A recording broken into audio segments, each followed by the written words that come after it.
Describe block out the noise. What is it? Block out the noise would just be any good or bad or anything you hear about yourself or the team. It's just really just putting the team first and putting the goal of just winning first and not getting staying level-headed and not getting big-headed. And it's just that's what blocking out the noise is pretty much. Now that you've got 3 weeks under your belt, what do you think the potential of this team is? I think we have a very high ceiling. We can go further than we've ever been. I feel like we can only beat ourselves, but that's just my opinion. I think we can be one of the best teams in the nation. If we just execute and do what we're supposed to do. How good is that dude over there? Joe? Oh, he's great. He showed me every day that he's getting better and better, progressing as a SEC quarterback and just a quarterback, one of the best in the nation. So he's getting better. It's kind of aggravating in practice when you don't get I don't get a lot of picks and stuff because he always makes the right throw all the time. So he's getting way better. Is it more complicated? Is it more complicated to figure out what they're doing against you in practice? Yeah, it's getting more and more complicated. As time goes on, they throughout camp they just try to expand and expand that offense. So yeah, it was tough, but I'm always on him. He always know where I'm at. How's your health right now? I'm back to 100. I'm good. You're 100. Yes, sir. Grant, is this the best secondary in the country? This is the best secondary in the country, no doubt. That's without a doubt in my mind. It's some people that don't believe that, but we're not trying to prove that to anybody. We're trying to just prove it to ourselves.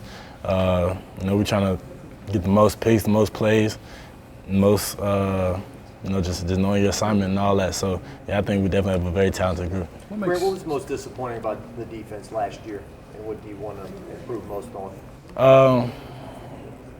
We had a couple games that we dropped just off of, simple stuff that I feel like we could have won those games. I don't think it was just on the defense, but we had a pretty solid defense last year.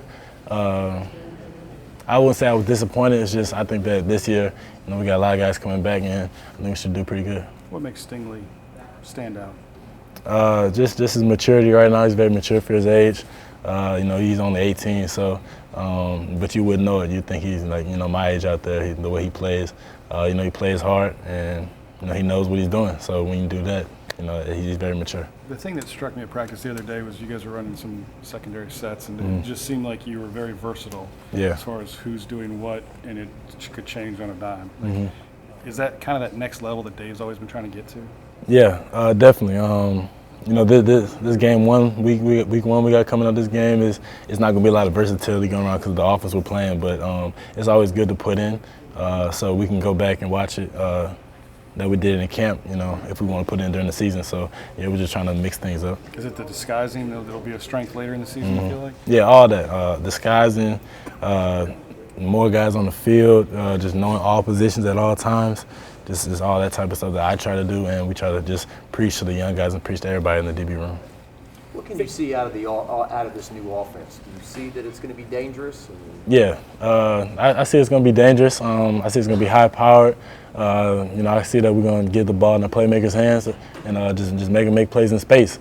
Trying to tackle on open field is one of the most hardest things to do in football. So that's what our offense is trying to do, trying to get in the playmakers' hands. So I think they're going to be dangerous. You've seen Jamar and Terrace, before. Do you feel like the light switch flipped for them in that bowl game or those preps, and now they kind of are ready to be on this stage? Yeah, definitely. Just getting years under your belt, just games being played, that's always going to help, boost confidence and boost just make you more mature and just know what you have to do. So I think those guys were young, they were freshmen last year, and they're progressing pretty well. As y'all seen in camp, they're coming along pretty good. Has Racy been kind of surprised? Oh yeah, Racy took one to the house today, probably like 75 yards. So he's a big body. He's he works like a horse. And he's a tough guy to bring down, so yeah, Racy's definitely coming along. He's one that nobody's talking about, though. Yeah, he's a sleeper. They're sleeping on him.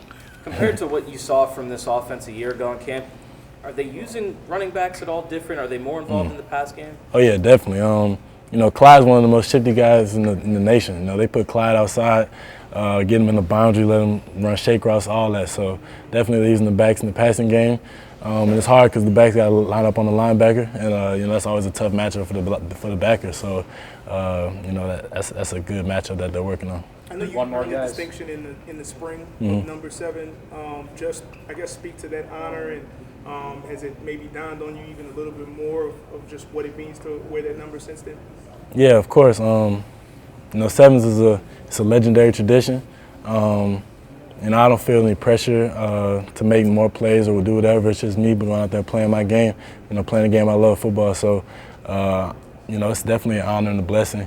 And it's not a weight on my shoulders. I just love play football and just go do what I do.